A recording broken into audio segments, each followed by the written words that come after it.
Yes. So here, through this interfacing circuit, the data is collected in the form of digital input, digital output, or analog input or analog output. So the collected data is transferred through RTU, remote terminal unit, and modem. What is the RTU? RTU is an electronic device operated with help of a microprocessors or microcontrollers. So it transfers the data through modem. Yes, and modem has a transmitter, and this once the data collected at the modem, a good communication system is required to transfer the data to the master control room. Yes, so communications already we discussed. What are the different types of communication? Public switch telephone networks is power line carrier, radio communication, fiber optics, satellite communication with help of a WAN X.25 is so with help of any of these communications. Sometimes the communications may be operated individually or combinedly. Is so see here the substation, it is somewhat far away to the master control room. So how the action of collecting physical devices data to the master control room through proper interfacing circuit with a wiring, marshalling, and also remote terminal units and modems is transducers, receivers, transmitters, everything. With the help of all the devices, you can collect the data at the physical equipment, and that physical action is to be converted into an electrical signal, and it is to be transferred through the communication system. And in the master control room, you see here, the master control room, it has a computer hardware and software. Yes. As here, while entrance through the communication system, a modem is very normal. Modem receives the data. Modem receives the data. And here RTU again interface to the workstation or printer or PC or mimic boards like this. So there are different modem here receives the data which is transmitted from the modem at the physical equipment point, and the data is to be taken and here is to be processed through the workstation. So workstation is having a man-machine interface. Man-machine interface, it is having a computer hardware and software. This what is the equipments which are to be connected to the LAN. So this data from the modem, it receives the data from the communication, right, and then given to the RTU interface. So RTU interface, what it does, that signal is to be converted into an electrical signal. The electrical signal is connected to a LAN connection here. The LAN connection is having a workstation computer, a printer, a PC, a mimic board. Mimic board, it seems to be a keyboard for giving the information written to the particular. Suppose the transformer is overloaded. Based upon the command we are giving through the mimic board, the same data is transferred through the this same path to the transformer, so that the tap setting is to be changed.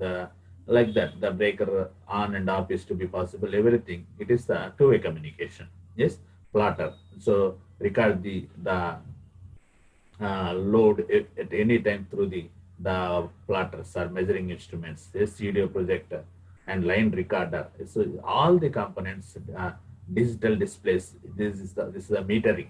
Everything is so server 1, server 2. So master control room consisting of a hardware and software, and here all the action between the man and machine is to be taking place. This is nothing but the man-machine interface. And what are the auxiliaries which are required for us? Auxiliaries required in the sense for uninterrupted actions are to be taking place. UPS, uninterrupted supply AC distribution is required, and EPABX is a private automatic electronic private automatic branch exchange. It is like seems to be a telephone exchange. Number of phones are placed like a remote transferring data and receiving the data, and time and frequency system. So it is the typical SCADA system components. So this diagram is very, very mandatory while explaining this question. So nothing is there here, simply says that this is the substation. This substation is to be interfaced through the master control room through a wires, interfacing always through a wires and wires wiring as well as master link, and where the interfacing circuits are collecting the data from the physical equipment, and that should be converted in the form of digital input and digital output, or analog input and analog input based upon the arrangements we are provided, and that is to be converted into an electrical signal and transferred through the modem with a proper communication system, and the same is to be received at the master control room. It is having a computer hardware and software, and here the data is to be collected and that is to be processed. The system is okay or not is to be tested with help of the human intervention. If it is okay, there's no problem. If it is not good, like the transformer is having a high voltage at the load and low voltage at the load, and so these all are to be changed from the master control room by giving the proper input command to the system through the same path. Is it or not? So this is that's the typical SCADA system components. So whatever may be here, it is having a computer hardware and software. We are going to be discuss computer hardware and software. What is the system architecture? Like this is the essential components of the SCADA. Is so let us see one by one here. In earlier slide, we discussed about the first part, or SCADA consisting of hardware and software. Yes. So SCADA system comprises the hardware and software. Let us see what is the hardware. So the hardware may consist of user-friendly man-machine interface. The hardware may consist of user-friendly man-machine interface. So workstation, servers having a particular function, communication substation is peripherals. So all the physical components are nothing but the hardware, and RTUs, all these are the physical components, and all the above components communicate with each other via local area network with a standard protocol. See, all the components are to be connected through a LAN connection. Yes. So this is the hardware workstation, servers having a particular function, 2 servers are there here, and communication substation. Communication substation is nothing but, so this one is, so peripherals, RTUs, all the physical devices, all the above components communicate with each other via local area network with standard protocol. And to activate this, all the functions through the computer, a specified software is also required for executing properly. So in this regards, software is also one of the essential part for us. Yes. So a thorough understand of available packages. So these packages are provided by the consultancies. Yes. So a thorough understand of available packages, operating system, database access standards, user interface standards, and system interface techniques is essential to provide solution to meet specific requirements. Yes. So software, in the sense, we are not at all to be designed. So we have to purchase from the various consultancies, those develop the software.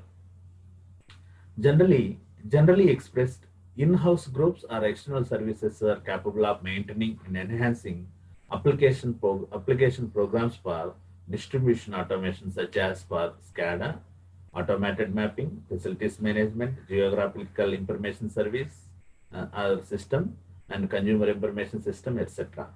Procurement of new programs and major upgrades are often assisted by specialized consultancies. Yes, it's very clear. So some in-house research is there. They are developing their own softwares. Otherwise, if it is not possible, we are dependent on the software consultancies. Software consultancies are ready to sponsor the software with any manner. Yes. So a best example is the TCS providing the SBI software. The SBI, State Bank of India, having all the transactions in the digital form, throughout India and abroad also. The software is updated with help of a Tata consultancy, TCS, Tata Consultancy Services. This provide the software for the State Bank of India. So like that, many consultancies will provide softwares in a package. Yes. Next, system architecture. What type of systems are to be prepared here? Yes. So the modern trend for any automation system is open system architecture. The modern trend for any automation system is open system architecture. So you see here, nowadays, the architecture of the system is very clear. It is a open system architecture. What is the open system architecture? The open system architecture can be defined as an architecture in which equipment of different manufacturers may be functionally integrated in a manner that makes the particular characteristics of individual devices transparent to the system. That means that various manufacturers equipments. So suppose some computers are good from the Microsoft and RTUs are good from the some other companies like this. So all the equipments are to be purchased from the various various companies, and those are integrated and perform the function whatever we require. So that's the kind of system is known as the open system architecture. And the other one is the distributed architecture. Distributed architecture. It is inherently flexible from a point of view of the system extension and upgrades. However, the system openness is not guaranteed by the distributed architecture itself, but rather by use of industry and published standards throughout the entire design and procurement process. So see here, the system architecture is two types. One is the open system architecture, another one is the distributed architecture. In open system architecture, we are purchasing all the different type of components from the various companies, and that those are to be integrated or assembly and perform our task. But other is the distributed architecture. So it is the flexible in the point of system extension and upgrades. However, the system openness is not guaranteed by the distributed architecture itself, but rather by use of industry and published standard throughout the entire design and procurement process. Yes. So SCADA, supervisory control and data acquisition, or energy management system where communication between dispatch center is the master control room, and regional centers, submaster is obtained via wide area network. Yes. So the master substation onwards to the regional centers, while wide area network, local communication between functions processing modes is obtained via LAN. Yes. So dispatch center and regional centers is obtained via wide area network. Wide area network is the WAN, and while local communication between functions processing modes is obtained through LAN. So you see here, what is this? This is a dispatch center or master control. Yes. So here it is having a number of function processors, and those are connected through the LAN. Yes. So regional centers also initiated in the same manner of a number of function processors.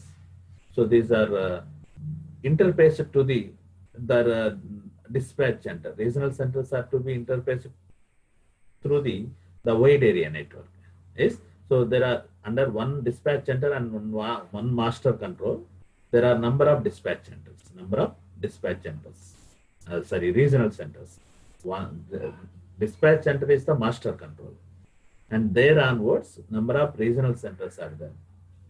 So all those regional centers are to be connected through the wide area network. Yes, but inside the center, it is used as a LAN. LAN is a hardly within a room or within a building. All the computers are connected into a integrated system, so that to transfer the data from one system to other system like this. But wide area network is it exceeds the boundaries also. So therefore, all the regional centers, it may be different distances connected through the wide area network to the dispatch center. So here in regional centers, here also a LAN with a function processor. These are interfaced to the RTUs. RTUs are interfaced to the physical devices, so that the data exchange between the dispatch center as well as the regional centers is carried out through the wide area network. But inside the regional center, everything is to be interfaced through the local area network. Yes. So here FP stands for function processor, and LAN, it is the LAN is local area network, WAN is wide area network, and RTU is the remote terminal units. So that number of regional centers are there. This is one regional center, N up to N regional centers have to be interfaced to the master or dispatch center through the WAN. So this is the distributed configuration of hierarchical or hierarchical SCADA or EMS system. So therefore, what is the topic which is discussed in the sense supervisory control and data acquisition. Supervisory control and data acquisition. SCADA simply there are medium, small, medium, and large based upon the number of applications covered. Yes. So this SCADA system consisting of so many auxiliary components like hardware and software is communication systems, sensors, interfacing circuits, and with the help of all this, you have to access the data in bidirectional way so that all the functionalities are going to be automated. So this is the one of the important scheme in the electrical engineering to automate the entire substation. Okay. And thank you. To this, this topic is to be going to be stuff in the next class. We will going to be discuss the consumer interface, CIS, Consumer Information System. Yes, thank you.